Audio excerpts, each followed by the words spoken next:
The Play-by-Play Student Sports Network. The best students of sports.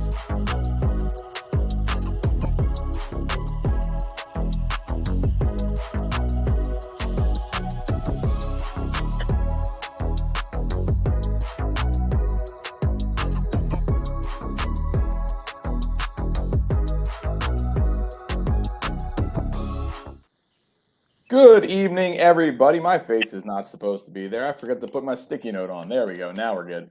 All right. Good evening, everybody. We're having some technical difficulties with Veer's camera, but we'll get through it.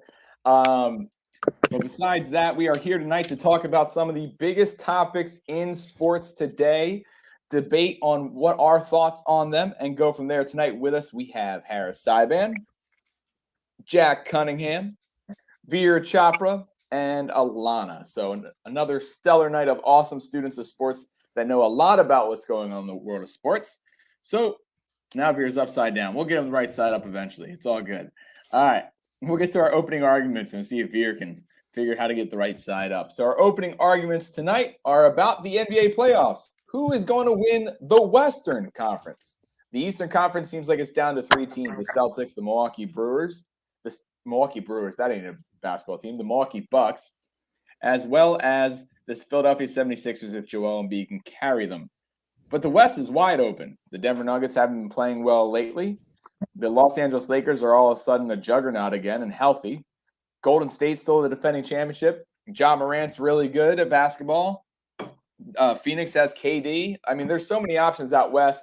Who are we going with? We'll start with Harris. Who do you have winning out West? Well, Zeke, there's a lot of good teams in the Western Conference. It's been kind of up and down all year. The Denver Nuggets have held that number one seed in the Western Conference for the last couple of months, but the problem with the Nuggets is their defensive efficiency is towards the bottom in the league, and you can't win in the NBA playoffs without depth. That's why the Phoenix Suns are going to come out of the Western Conference. Since trading for Kevin Durant at the trade deadline, in the 8 games Kevin Durant's played for the Phoenix Suns, they are 8-0. He's averaging over 25 points per game on the Suns, and when the big four are on the court in the Western Conference, DeAndre Ayton, Chris Paul, Devin Booker, and Kevin Durant, 3 top 35 players in the NBA. There's no stopping the Phoenix Suns. There's a lot of good teams in the Western Conference, a healthy Clippers, a healthy Nuggets team, but the Phoenix Suns are easily the most deep team in the Western Conference and the best team in the Western Conference, roster-wise. All right, so we go for the depth and one of the best players in basketball. Let's go to Alana next. Alana, who do you have winning the Western Conference this year? I agree with Harris. I think it's going to be the Suns. Again, they have a new big three. Kevin Durant was a part of, I guess, one in Brooklyn, but now Devin Booker, Chris Paul, Kevin Durant in Phoenix. I really don't think they can they're going to get beaten by anyone else. The Nuggets, year after year, since Nikola Jokic has been winning these MVPs, everyone says, oh, they're going to be great. Oh, they're going to be great. And yes, they're great, but they're not great in the playoffs. They really haven't been able to get that far throughout the tournament the past couple of years, even though they're the 1 seed this year. We'll see what happens. And the history may just repeat itself again for the Nuggets. So the Phoenix Suns, I think, have the most amount of talent to be able to keep up with the Nuggets, I guess, and one great player with Nikola Jokic. And I think, honestly, they have a pretty easy first-round matchup against the Clippers. You have Paul George, who's already out for the start of the matchup with an injury. You have Kawhi Leonard, who's dominant, but also has a lot of injury concerns. And we don't know if he's going to be entirely reliable across their entire playoff run. So if the Phoenix Suns really are able to work together and have the chemistry continue to be built between those 3 top players, and then you have even more great talent besides those top 3, I just think that nobody else in the West has as much talent and as much depth than the Phoenix Suns do. So I just don't think anyone else is going to be able to beat them. All right, so that's 2 votes for the Phoenix Suns and just the talent that they have overall. Jack, what does JC Buckets think? And then Veer's going to hopefully jump back in. He's having some technical difficulties right now. Give me the Memphis Grizzlies. So they are among the top dogs. Yes, the Memphis Grizzlies. They're among the top dogs in the Western Conference standings. They're second in the conference. They're 51-31 as they get set to play LeBron and the Lakers in a 7-game series if need be.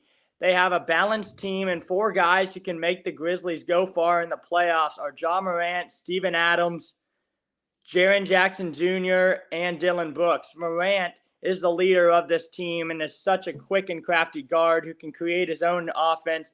And if he wants to, he can soar in the sky and make a highlight reel. Ja's quickness and hops will continue to get him far in his NBA career. Next, Steven Adams. He is a force to be reckoned with in the paint. And then Jaren Jackson Jr. and Dillon Brooks. They're both forwards, and they can get rebounds and shoot the ball well. So I think in the series up and coming against the Lakers, it'll be a good one. I believe the Grizzlies bench will have to be productive, but it's Ja versus LeBron, and who will soar higher? All right, so Harris, let's go back to you real quick and talk about Jack's pick of the Memphis Grizzlies winning the West. Do you think they're even going to get past LeBron and Anthony Davis, who are 8-2 in their last 10 and are really hot heading into the playoffs? Well, as Ja Morant said a couple months ago, he says, I'm fine in the West. And since then, the Mavericks traded for Kyrie Irving, D'Angelo Russell, signs with the Lakers, Kevin Durant moves to the Suns. And in my opinion, the Memphis Grizzlies are not fine in the West. While Ja might have been one of the best players in the NBA since his suspension just a month ago, the Grizzlies don't have what it takes to go far. There's no veteran besides Steven Adams on this team that's going to be able to take them to the length that they need to be. They have Desmond Bane, they have Dillon Brooks, and they have the Defensive Player of the Year, Jaren Jackson Jr. But if you're going to tell me that they're going to beat the defending champions, the Golden State Warriors, the Big Three, and the Phoenix Suns, there's no way that that team can even get past them in a 7-game series. I see them winning 1 or 2 games, and to be honest, they're going against the greatest player of all time in the first round, LeBron James. So I don't even know if they're making it out of there, but Ja Morant is definitely not fine in the Western Conference. All right, Jack, we'll come back and let you rebuttal that, but real quick, if Veer's audio is working, I want to get his opinion on the Western Conference. Veer, can you hear us? I think so. Can you hear me? Yeah, I can hear you. Very good. Okay, perfect. Yeah. Awesome. So far we have 2 votes for the Phoenix Suns, 1 vote for the Memphis Grizzlies out of Jack. Who are you seeing being in the NBA Finals out of the Western Conference? Well, the Memphis Grizzlies and the Phoenix Suns are both great picks. I mean, the Suns obviously have Kevin Durant and Devin Booker. They have a really, really good team, and the Grizzlies as well also have an excellent team with Ja Morant and Jaren Jackson Jr. They look almost unbeatable sometimes. But honestly, I think the team that can kind of do it again and again is the Warriors, and I think they might get out again. As much as I feel like I don't really want them to get out, I feel like they put it together in the playoffs. They're getting fully healthy. Andrew Wiggins is coming back from the family situation he had earlier in the season. He's playing in actually game 1 of their series. So I think, especially against a team that isn't really as experienced as the Kings, that's who they're playing. I think they definitely have a very good shot to win that series, and I think they will probably get out of the Western Conference.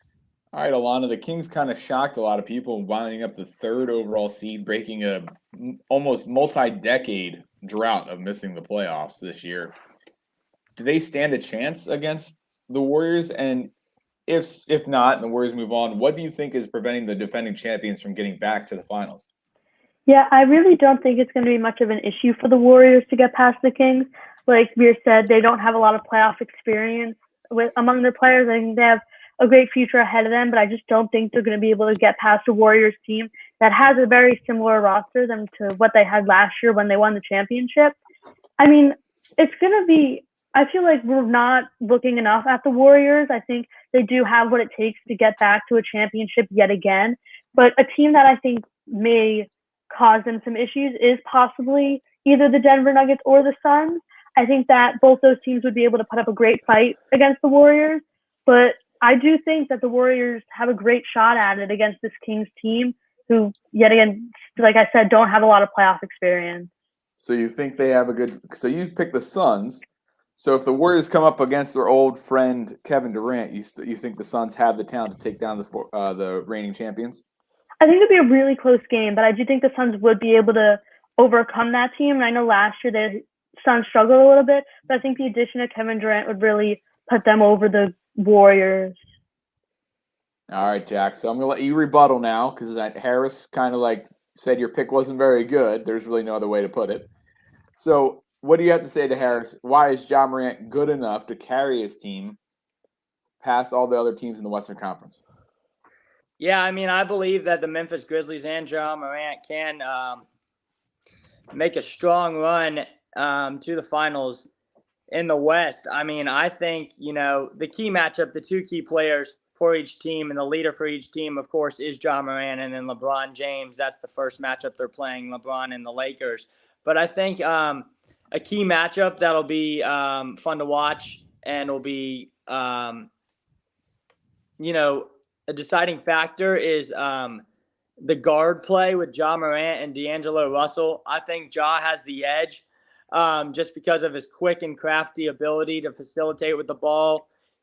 He can drive, draw, dish. He can soar and get up there and make a couple highlight reels. But, I think, yes, Ja Morant is the leader, but then the Grizzlies have other pieces to the puzzle like Steven Adams, who could match up potentially against Anthony Davis. And, I mean, we've seen Adams. He gets good position inside, and that could potentially lead to buckets or he's good on the glass. And then there's good shooters and people who can get rebounds in Jaren Jackson Jr. and Dylan Brooks. So I think if they put the puzzle together, they could go far in the playoffs.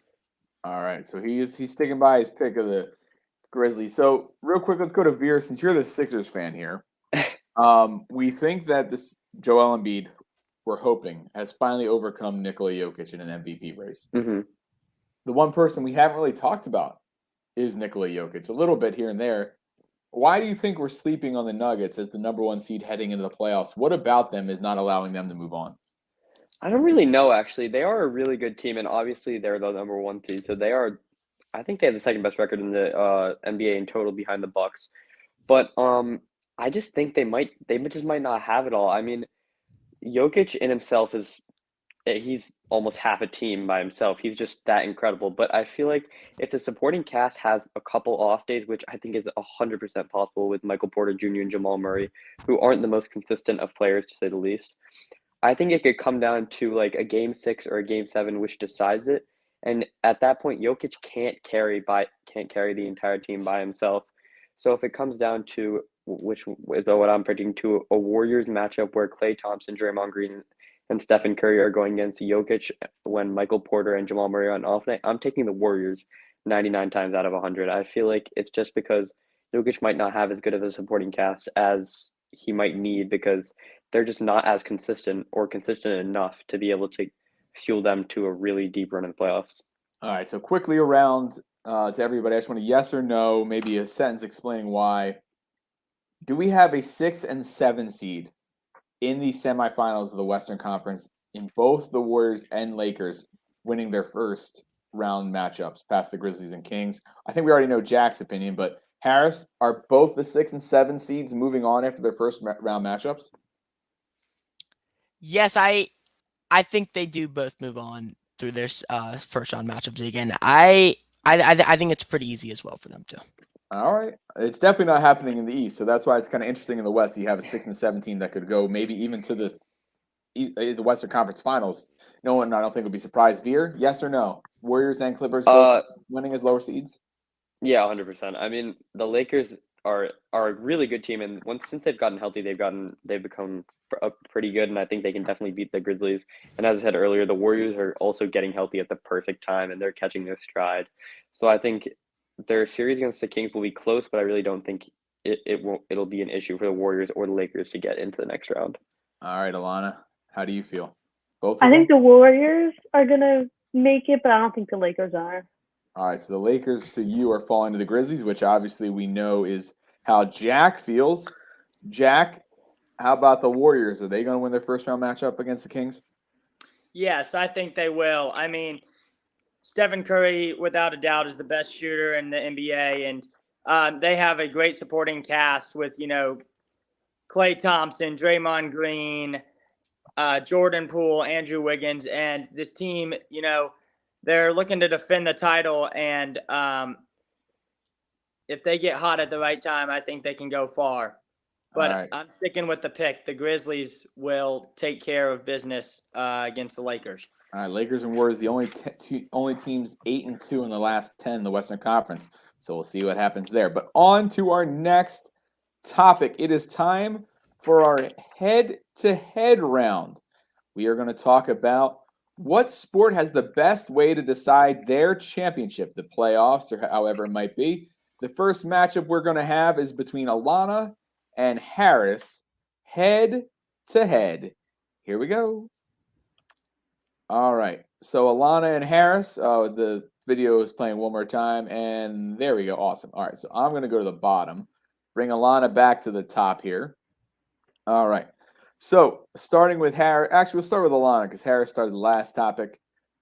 Who do we think, Alana, has the most exciting way or exciting playoffs or exciting way to finish a championship season?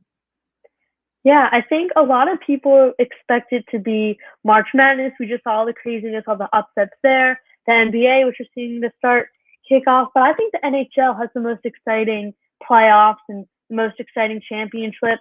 It's so exciting to see the atmosphere in all the arenas with all the fans getting excited for their teams. It's like a fresh slate. Everyone is, even though there is the seeding, it's just even for everyone to come in and do the unthinkable. All the wild endings and the unthinkable upsets, they happen on the ice during the NHL playoffs. And even when you're at home watching these games, it's so exciting just to watch these games. And you have going into triple overtime, double overtime to get the victories in a Game 7. I just think of 2020, Tampa Bay Lightning and Columbus Blue Jackets, a 6-hour game, goes into the 5th overtime.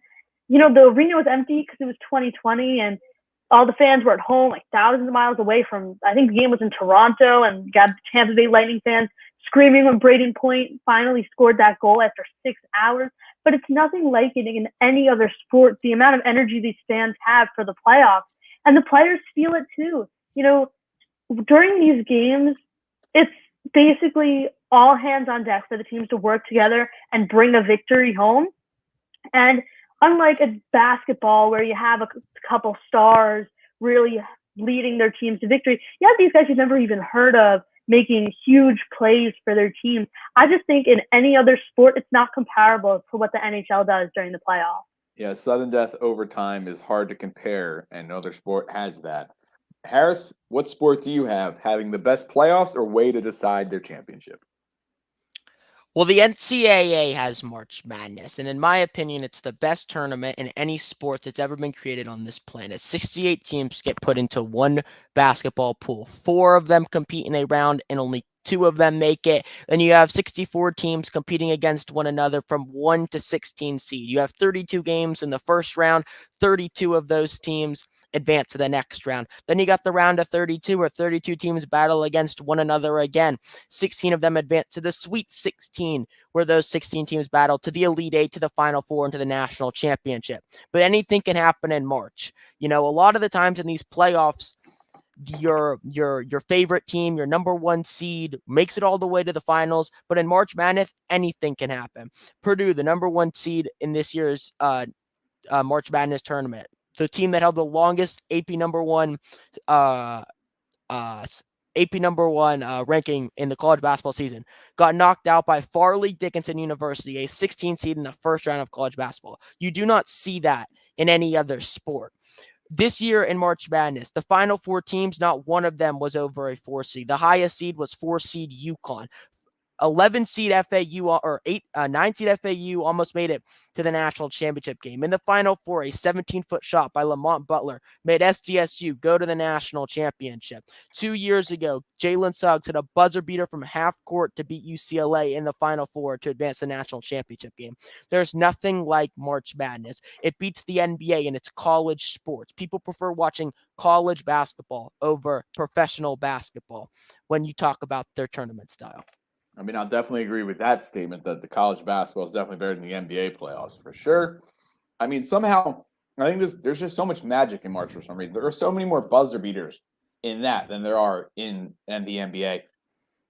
But Alana, why is professional hockey even better than March Madness? I don't think the ranking system is fair in March Madness. Like, we all get so excited over these upsets, but I sometimes think they're not truly upsets because of the seeding, how it plays out. In the NHL, you truly have major upsets in some of these games. You know, it's just in March, yes, anything is possible, but so it's like that also in April and May for the NHL, where these teams who go have amazing seasons and win the President's Trophy. You think back to the Florida Panthers getting swept in the first round after winning the President's Trophy.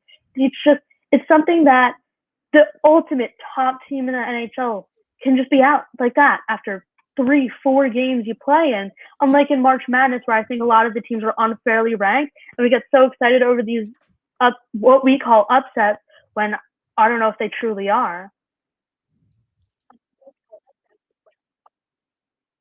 I understand. I'm surprised that both of you picked a system that kind of makes the regular season not invalid, but to an extent not matter quite as much. And I think that's what European fans don't understand about American sports, why we do that. Harris, back to you. Obviously, we just saw all the magic that happened in March Madness. As a Philadelphia fan of most sports, Villanova's magic they had a few years ago, the buzzer beater to win a championship. There is a lot of magic. I know you're not a big NHL guy, but tell me why the NHL just doesn't live up to the hype. Well, Alana, you just said that the seeding in March Madness isn't right, but there's only 2 16 teams that's ever been a 1 seed. University of Maryland, Baltimore County. How many times have you heard that college being brought up in a regular sentence? Farley Dickinson University. How many times have you heard that? The seedings are definitely correct. These lower end D1s goes to the 16 seed. It's only happened twice in NCAA history. 6 of the last 7 NCAA champions have been on number 1 overall seeds. So obviously it is right. If the NHL tournament was so good, it wouldn't have a fourth of the viewership in its final game, their championship game, than March Madness. March Madness national championship game versus SDSU versus UConn, 2 4 and 5 seeds, had almost 11 million viewers averaged over the course of the game. In the NHL final last year, they averaged nearly 3.2 million viewers. That's almost a fourth of the entire ratio. So tell me why the NHL final game is so much better than March Madness if it's only getting a fourth of its viewership. Well, I know the game is definitely going to be better because that SDSU UConn game was boring as heck. But Alana, not every time. I know you're the only resident really hockey person on the show this evening. I'm a big hockey fan. Unfortunately, I don't really care right now because the Flyers are so awful. But defend hockey and just explain one more time to everybody why hockey's playoffs are definitely better than the NBA's, and I don't think anybody can debate that, but why they rival almost any championship tournament. I just think the skill level of the players in hockey is just so much more than any other sport. You have hockey, which already is a difficult sport to play. Then you have it on ice where you're skating, you're balancing on your skates to try and go after this goalie who's in the net, who's trained for years and years. And I mean, most goalies now are from another country. Top goalies from Russia are coming to the United States to play in the National Hockey League and showcase their skills. Hockey is just a sport that so many countries, so many people look at. You think of the Olympics in hockey and then you think of the NHL. It's a very similar style of competitiveness where we don't see that in another sport such as baseball, where people play in the World Baseball Classic and care more about that than they do play for Major League Baseball. I think that these players really care about the jersey that they're wearing and not just a country that they're representing. And hockey overall brings so many people together. You think of an area such as, I'm thinking in New York right now, so many people come together to watch hockey games. And it's just unlike any other sport. I know you're talking about basketball a lot, but in basketball, it's not as much of a fan experience when all you're seeing is no defense whatsoever, and you're just seeing offense. It's only offense, and who can score the most points. It gets boring after a little while. You have a great defensive matchup in hockey. You get the fight on the ice. You get the hard cross checks into the boards. It's just so exciting as a fan to watch honestly, kind of like the mayhem just go on the ice in a sporting event. All right, fantastic debate from both of you. No defense, I would say, is definitely an NBA thing, but it definitely ramps up in the playoffs. The UConn or San Diego State got to the championship by playing defense. But awesome debate from both of you. We're going to take both of them off and bring on JC Buckets, which might kind of hint you which direction he's going, and Veer Chopra. All right, Jack. So we've already heard from one of our NCAA fanatics in Harris Saiban. You go in that direction too? I am, yes, sir. March Madness is the most exciting and viewed college basketball tournament. It starts with 68 teams, then goes to 64, 32, 16, 8, 4, until you reach 2 teams to play in the championship game. It's a one and done for each team, so your team better be ready to play. It's not like a 7-game series that gets dragged out over days. Everyone has fun filling out brackets and trying to pick who will win it all. And even when you think you got it, you're not even close. Everyone is so familiar with the blue bloods of college basketball. Let's take this year's tournament, for example. It was complete March Madness mayhem, full of magic. I bet very few had FDU beating Zach Edey and Purdue, or they had Houston or Alabama or Kansas going to the championship game, but none of that happened. Kansas, Bama, Houston, and Purdue were all number 1 seeds, and they didn't even make it to the Elite 8. It's also fun to see the Cinderella stories, which is like a 16 seed beating a 1 seed, for example, like FDU beating Purdue or Princeton beating Arizona. And in this year's Final Four, there was a 9, a 4, a 5, and a 3 seed in the Final Four. The teams were Miami, UConn, San Diego State, and Florida Atlantic. And in the finals, it was UConn and San Diego State, and UConn won it all. They were the most complete team all year, led by Jordan Hawkins and Coach Dan Hurley. But the fan experience and the whole just magic in March is what makes it so much fun. All right, Veer, what do you have as the best way to decide a championship? What sport does it the best? I was thinking about this, and I couldn't really pick one. I was gonna pick the NBA, but I feel like it's not on par with March Madness, as you said. But one thing is kind of unconventional, I guess, for Americans. But I think the UEFA Champions League actually has a very, very good setup for their championship tournament. If you don't know, it goes from group stages, 32 teams get put into. God, I can't do the math. Get put into 8 different groups, and 2 teams advance. 1 team gets put down to the lower Europa League, and 1 team gets completely eliminated. This goes into 16 teams, who then go on to play 2 legs against each other, and whoever scores the most in the legs go on to 8, and then 4, and then those 4 go into a final game where they play for the champion. Now, as Alana actually said, NHL has brought many people from different countries together.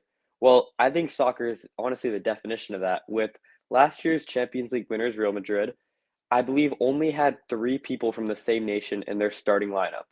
Now, I mean, obviously that's just insane when you think about it from an American perspective, but that's normal in soccer. And for so many different nationalities and countries to come together and play for one team for that one common goal of winning the Champions League, I think that in itself makes it an amazing tournament.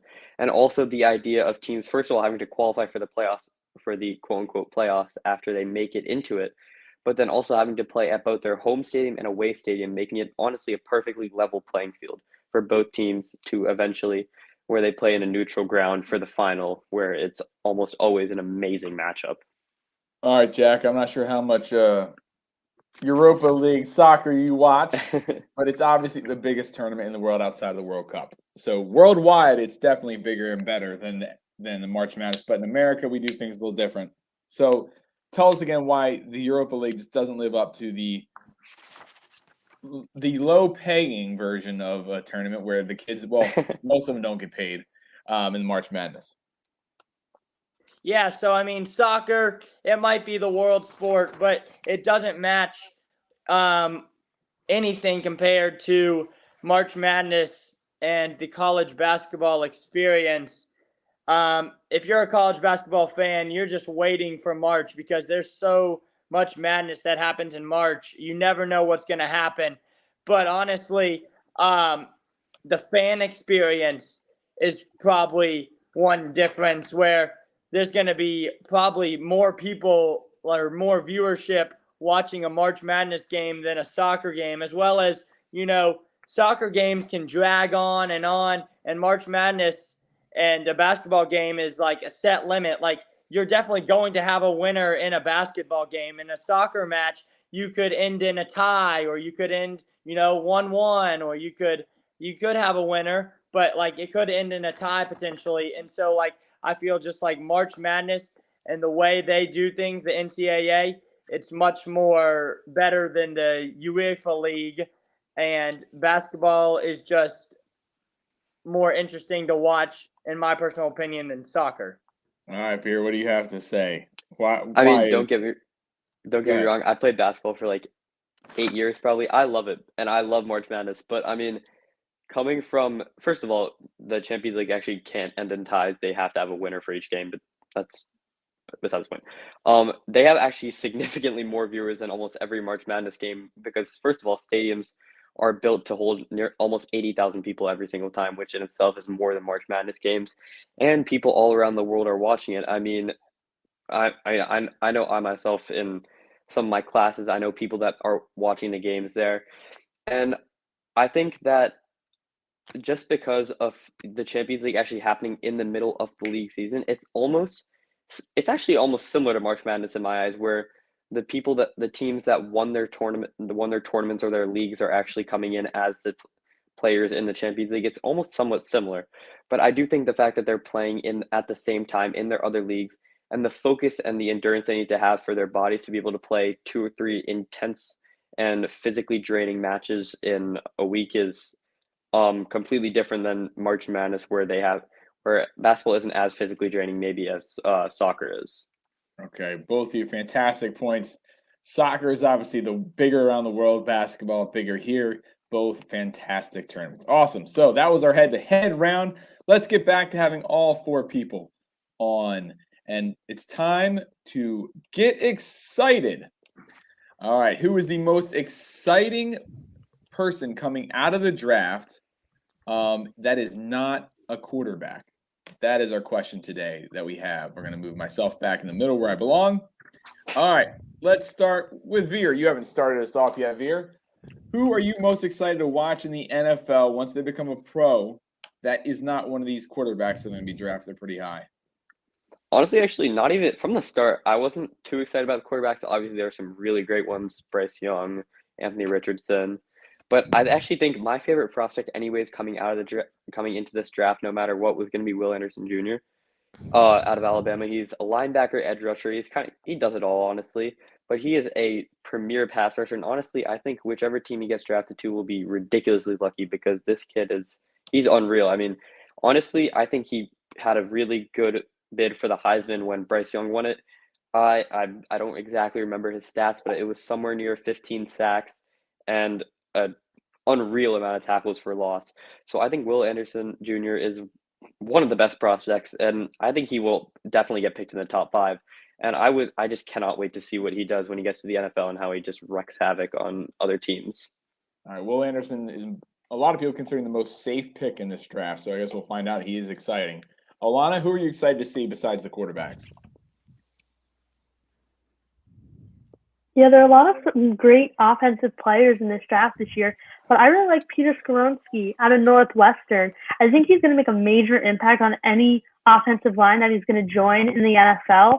And a Northwestern team that obviously isn't a top program in college football like in Alabama, he really has been able to show that he has the talent that can be produced at an NFL level as well. He was a 2022 All Big Ten first team player. He was the first player of Northwestern to ever earn that award twice. And overall, I just think that offensive line isn't talked about enough in an exciting player perspective. You always think of a running back, a wide receiver, a quarterback. You never think of an offensive lineman who, like Skoronski, helped the Wildcats get 16 rushing touchdowns in the 12 games he played. I just think that overall, when you have a college prospect coming up into the NFL, you need someone that has awareness and overall a game player that's just going to make a major impact on your team. And I think that Skoronski is going to be able to do that on any team that he's going to be drafted to. Yeah, exciting is usually not the things we talk about with offensive line, but as an Eagles fan, I can say offensive lines can definitely be exciting because the biggest superstar on our team is probably our center. All right, Jack, so I kind of think I know where Harris is going. I think we already heard about him. So I'm going to let Jack go first, then Harris kind of go from there. He might surprise me. Who knows? I'm going to go wide receiver Zay Flowers from Boston College. He blossoms. He's the best pure separator in the draft class. Defensive backs won't be able to stick with him across on his route breaks unless they're holding him. Last year, he had 78 receptions, 1,077 yards, 12 touchdowns, and he averaged 13.8 yards each time he got the ball. He's 5'10", 172 pounds, and has jukes for days. He can explode with his quick feet and make a move and break down the defender and take it to the house. Personally, I think he'd be a great fit in Denver for the Broncos. he would be in the mix with Jerry Jeudy and Cortland Sutton. And I think with Russell Wilson throwing on the ball, he could thrive. So wide receiver Zay Flowers. All right, Zay Flowers, and we'll see if Russell Wilson can still throw a ball. We'll find out because last year he didn't look like it. But all right, Harris, are you going to surprise me, or who are you saying? Well, Zeke, there's two guys outside of the quarterback position that I think have an argument to be the best at their position that's been in the draft for the last couple of years. I'm going to let my bias get the best of me, though, and I'm going to go number 31 in Crimson, Will Anderson Jr. For the last 3 years of college football, Will Anderson's been the best edge rusher. As a true freshman, he had over 10.5 sacks, over 17 tackles for loss, and it was the most among freshmen. Unanimous to all freshman team, the best freshman in the country. And going into his sophomore year, he had the ups to be the best defensive player in the country. Well, he led up to that expectation. In 2021, he had 17.5 sacks, 34.5 tackles for loss, led college football in both. In my opinion, should have won the Heisman Trophy. He's been the best defensive player in college football, in my opinion, for over the last 5-6 years, because over 3 years, not one player has been so dominant. In the last 3 years, he had an underwhelming season this year. He had 12 sacks and 29 tackles for loss, I want to say, which also led college football in tackles for loss. But this guy is 6'4", 235 pounds, runs upwards of the 4.6s. If there wasn't such a quarterback hype this year going into the draft, he would be the unanimous number 1 overall pick. There's the talks about Jalen Carter, but he's as good of a prospect as Myles Garrett was at Texas A&M, as Jadeveon Clowney was at USC. In my opinion, he has the ups to be better than both of them. Last year, when we talked about Aiden Hutchinson and Kayvon Thibodeau at the edge rusher position, I said just wait for Will Anderson, because Will Anderson is the best edge rusher prospect we've seen since Myles Garrett, and it's genuinely not even close. All right, so I know you're a Colts fan, and I know you need a quarterback, but are you going to be disappointed if they go with Will Anderson instead? I will be disappointed if they go with Will Anderson instead. And to be honest with you, we wouldn't get Will Anderson. Will Anderson wouldn't even fall to 4. It's not even if Carolina goes with Bryce Young at number 1, the Texans aren't taking C.J. Stroud at number 2. They've already said that they're not impressed with C.J. Stroud. And they're not impressed with Anthony Richardson. They will go Will Anderson at number 2. And if they don't go with Anderson at number 2, they'll get picked at 3 by the Cardinals. All right, sounds good. All right, so Veer, we've talked about in the past exciting players from the draft, and they're usually offensive people. We did get one person, Zay Flowers, as an exciting wide receiver prospect. There's really only one running back heading into this year that could be a first-round pick, and that's Bijan Robinson, who some people think he could wind up to the Eagles if they trade down. Should a team in the first round be excited enough to draft Bijan out of Texas? Drafting a running back in the first round, I think, is so insanely risky just because of just the fact that teams that draft running backs and then pay them big later on, it almost never works out. We saw it with Zeke. I mean, Zeke had a great first 2, maybe 3 years, but after that, I mean, he really just has not lived up to the contract. Najee Harris had a very down year this year after, we'll call it a solid rookie year. And so I think as much as I love Bijan Robinson as a playmaker, he was elite at Texas. I wouldn't be the happiest person alive if the Eagles picked him. I would rather us go for a second or a third corner that would be ready to come in the chance that Darius Slay or James Bradbury leave, even though they were just extended, they could still be traded, or start setting up for the future with a safety or maybe the defensive line, because all of those positions are really aging for the Eagles. So I would rather them pick a defensive player rather than Bijan Robinson. All right, sounds good. Alana, your Jets are stacked, except for the most important position. But apparently they're supposed to get Aaron Rodgers eventually. God only knows when that's going to happen. What are you thinking out for the Jets? What would be your joy pick that would happen if the Jets picked them? Yeah, they really need to work on the offensive line. They have to, if they get Aaron Rodgers, which I really hope they do. I think it's going to happen. I know there's a couple discrepancies about the picks, and I hope it's going to happen. And if they do get Aaron Rodgers, they need to protect him, which is something that they were not able to do for Mike White last year, which I think ended up really hurting him. He got the rib injuries because of the struggles on the offensive line, getting sacked so many times in a game. They weren't able to get to the playoffs last year, which was actually a possibility for the Jets. to build on the offensive line, I think would be huge. I know I was talking about Peter Skoronski before. He would be an amazing player. I don't think he's gonna fall to 13. He's currently put at number 6 right now on a lot of the boards we're seeing out there. But any offensive line, I know I've been seeing names like Osiris Torrance from Florida. I think he's pretty good. And there's also a couple guys from Pitt who I really like for the Jets right now. But overall, they just really need to build on the offensive line and defense to be able to make it to a playoff spot. All right, one last question real quick. If Aaron Rodgers comes to the Jets before draft night, 2 weeks from tonight, actually, and they have to trade that number 1 pick, are you going to be okay with that for this year? Or do you hope that it comes after draft night and they wind up trading him next year as that number 1 picks?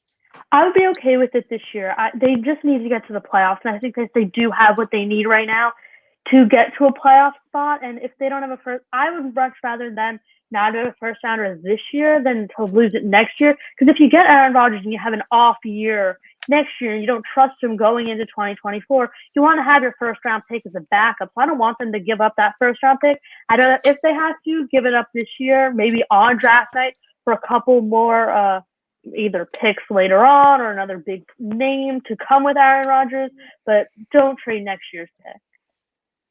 Okay, JC Buckets. I know you're all about basketball. I don't know really much about your football. Who's your football team?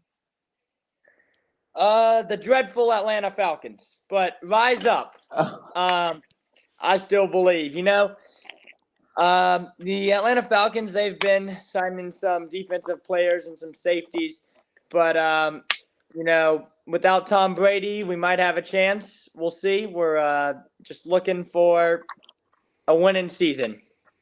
All right, sounds good. All right, so let's move on to our next topic because I don't know if there's really anything that's going to help the Atlanta Falcons in this draft except the fact that they're in a terrible division. So our next topic is our quick question. So quick question, guys. What team, any sport, has the best brand overall? Best uniforms, best logo, best everything. You look at them and you're thinking, I'm not a fan of theirs. But you know what? I'm okay with rocking their stuff because it looks so good. It all blends. It all meshes together. It's just such an awesome brand. What team in sports, All-American sports, has the best brand? JC Buckets, why don't you start us off? I'm going to go the Dallas Cowboys. They have the best logo and brand because it's a classic blue star with a white tracing around the star. And the logo has been the same for generations. It's not complex. It's simple. And everyone recognizes the Dallas Cowboys star. And they know they're a good football team and can tell what they're talking about. But it's also Texas and, the Lone Star State. So it might have some connection. And then they're known as America's team because of the star. I like the Texas Cowboys star. All right. I'm not going to agree with you because I hate the Cowboys with a passion, but I understand. Their logo, their helmets are great. I just don't understand why their pants don't match anything else in their uniforms. It drives me bonkers. Veer, I know you're not picking the Cowboys because you are from Philadelphia area as well. Go ahead, sir. Quick question. Who do you think has the best brand? I'm going to sound like ridiculously biased, but honestly, I think it's the Eagles. Their jerseys are just, obviously I like them, but I'm obsessed with them. I mean, the all black jerseys, the color rushes, I don't remember if they used them this year, but they definitely did. And when they used them, even when I was watching them on TV, they just look amazing. The new midnight helmets they have, and they're bringing back the Kelly Green jerseys next year. I just think their jerseys are just absolutely amazing. Their white pants, the black pants, even the green pants, they all look good. And when the guys come on in like just neon green cleats, it just looks amazing. And when they walk out in like the midnight green or just a straight up all black with the midnight helmets, it just looks amazing. So I think it's the Eagles, even though it sounds a little bit biased. I think their brand takes a jump this year with the Kelly Green uniforms because how beautiful and simple they are. So we'll see how that goes. All right, Harris, what brand do you think is the best brand in sports? I'm torn between two. I'm torn between the Oregon Ducks of college football and the Scuderia Ferrari of Formula One, but I'm going to go with the Oregon Ducks of college football. The Nike ties that Oregon's had over the last 10 years, players are swayed to go to Oregon just to wear the gear. They have the best Nike ties out of any team in any sport. They've worn pink, they've worn bright green, they've worn black, they've worn yellow and black. They've won, the Oregon Ducks are an iconic uniform. When everyone talks about the best uniforms in college football, the first team everybody talks about are the Oregon Ducks. You talk about them 10 years ago with Marcus Mariota, you just remember him wearing that bright green uniform, rushing through all of college football. So for that, I'm taking the Oregon Ducks. I mean, they did change everything when it came to uniforms in college football. It's funny because your favorite team is like the one team that hasn't, is the complete opposite of the Oregon Ducks. Everybody has all these uniforms. Alabama's like, nah, we'll just stick with the same. My crimson Alana, and gray. Yeah, Alana, we have 3 football teams, two professional that hate each other, and 1 college team. What do you think has the best brand in sports? What team? Now, this one's probably going to surprise a lot of people because it's not even a current team that exists. But the Hartford Whalers have some super cool jerseys that I think would be awesome. We see it all the time when the Carolina Hurricanes play. You see like the lone green jersey out in the crowd. It's awesome. I love it. I was not around, obviously, when the Hartford Whalers played. They played at a shopping mall. Like, that, how awesome is that marketing? You're just strolling around the mall shop and go, hey, let's go watch a Hartford Whalers hockey game. I just think that obviously it didn't work out. They're in Carolina now. But those jerseys, if you're rocking those today, it is still so nostalgic and awesome to be. You walk down the street and go, oh, look, it's a Hartford Whalers jersey. How awesome is that? It's nostalgic. It's iconic. Obviously not as much as like a Cowboys jersey is, but I don't think anyone could ever want to wear a Cowboys jersey as much as you'd want to wear a Hartford Whalers jersey. I mean, I completely agree with you. I think it has an amazing logo, one of the best logos in the history of sports. Yeah, but like you said, it didn't work out because, well, Connecticut's not really great market, and I know you wouldn't have been a fan of them because they were probably big rivals of the Islanders back in the day. JC Buckets, are you you're not a Cowboys fan? You just like the Cowboys look, huh? I do, yes, sir. All right, sounds good. I mean, you sound like you could be from Texas a little bit, so it all works out. Awesome. Well, that was a great, quick question. I'm glad we talked about that. I'm big into uniforms and logos and everything like that.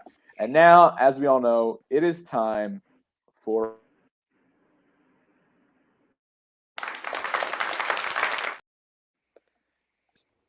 So what did y'all hear me talk through that final thought? Did I click the right button or did I click someone? Nope. You click the other button. I clicked.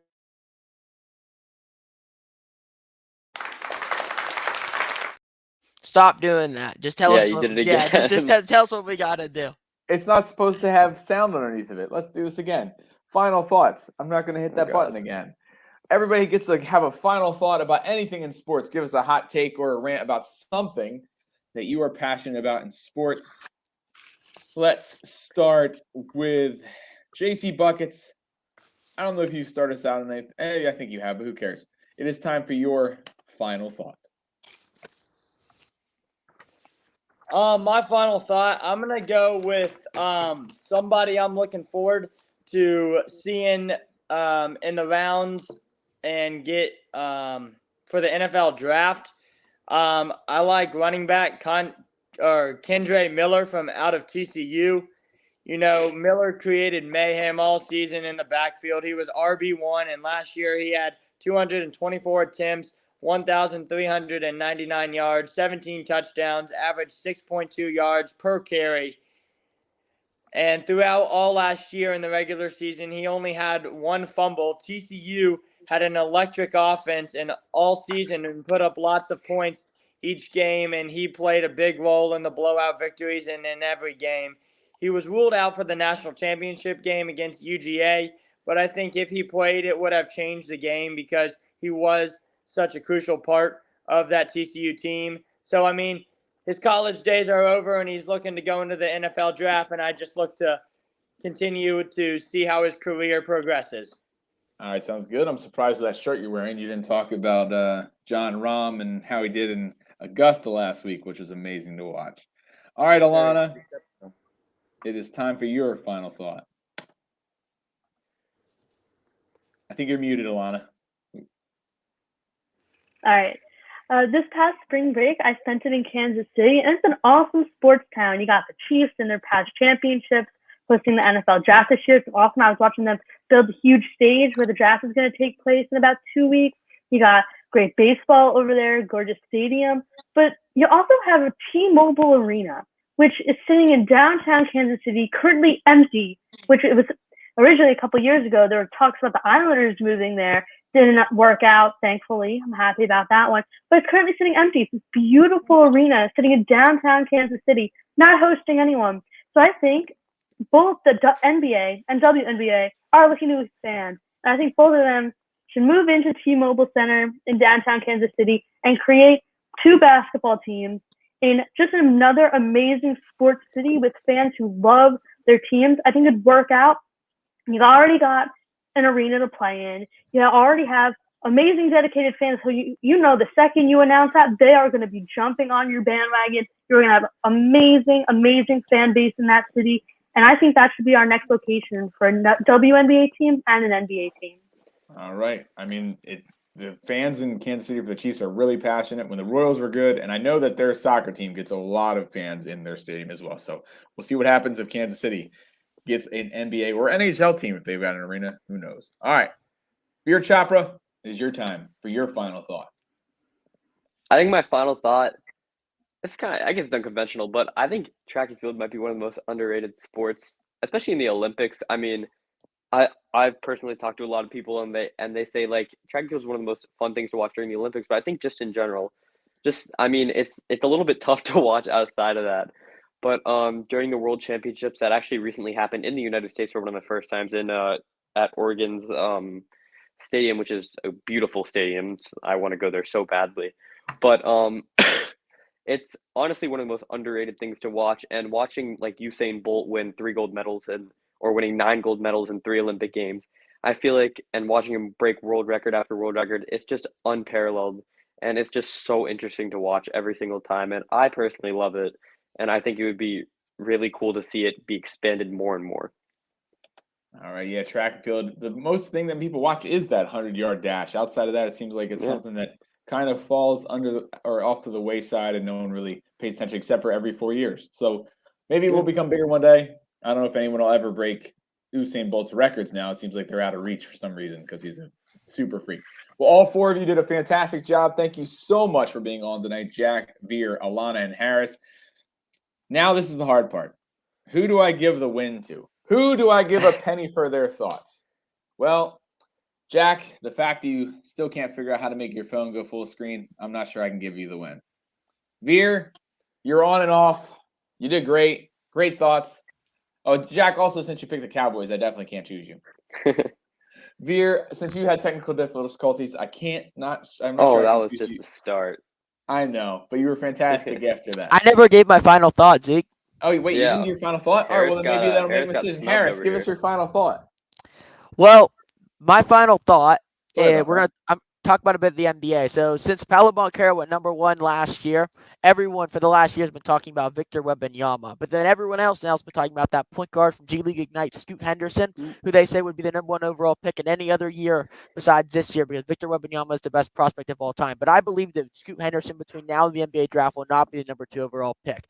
It's going to be the 6'9" power forward from Alabama, the guy that led the Alabama Crimson Tide to the #1 overall seed, the 31-6 record, the best in Alabama basketball history. He had 19, 8, and 2 on the season, unanimous freshman of the year, first team All-American unanimously. In those talks, that he might be the #2 overall pick, and I believe he will because Brandon Miller is the best college basketball player in this year's class. Scoot Henderson might be great. He might be a point guard that's built like a linebacker. He's also 6'3". Brandon Miller is 6'9", is the next coming of Kevin Durant. He's a guy that's going to be great in the NBA for a long time. That's why between now and the NBA draft, Brandon Miller, when that #2 overall pick strikes in that lottery, Brandon Miller's name will be called over Scoot Henderson. All right. Sorry about that, Harris. For some reason, I didn't realize you didn't have your final thought yet. All right. So now the decision is in my hands because I didn't get any comments today to vote. Who gets the penny for their thoughts? These are the questions. Make sure you also, before I say that, make sure you all like and subscribe to the channel. We do some awesome stuff. We're going to do a lot of live games coming up. We'll do some stuff during the summer a little bit, but not as much because we have camps going on. I didn't do the ad read. So while I'm thinking, real quick, if you are interested in sports broadcasting and you are a kid between 10 and 18 or have children that are, we're going to have sports broadcasting camps all over the country. That's where these 4 wonderful people have come from, our wonderful camps. Dallas, South Florida, Philadelphia, Baltimore, a virtual camp in case you're not anywhere near any of our camps, but most of our camps are also overnight. So if you want to stay, feel free to do that as well. Chicago, North Jersey. 2 of our Atlanta campers are here in Harris and Jack. If you want to hang out with Alana at the DC camp or Veer at our Green Lane camp outside of Philadelphia, it's a lot of fun. Come to Play-by-Play camps to learn more about it. It's going to be amazing. Summer number 22 in summer of 2023. All right. So I think I've made my decision. And the only reason I say this is because Alana's already won twice. So I don't know if I can give her a third one already. I feel like that'll be too quick in 4 episodes to give her 3 wins. So I think 2 is enough. And Harris, since you did so much with the March Madness,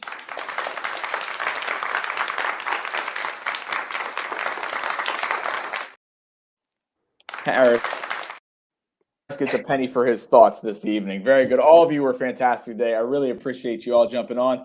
And I'm sure we'll see you all soon on some new shows and the NFL draft special in 2 weeks. We will be live for at least night 1 of the draft. Have a good night, everybody. Yours truly. Good night.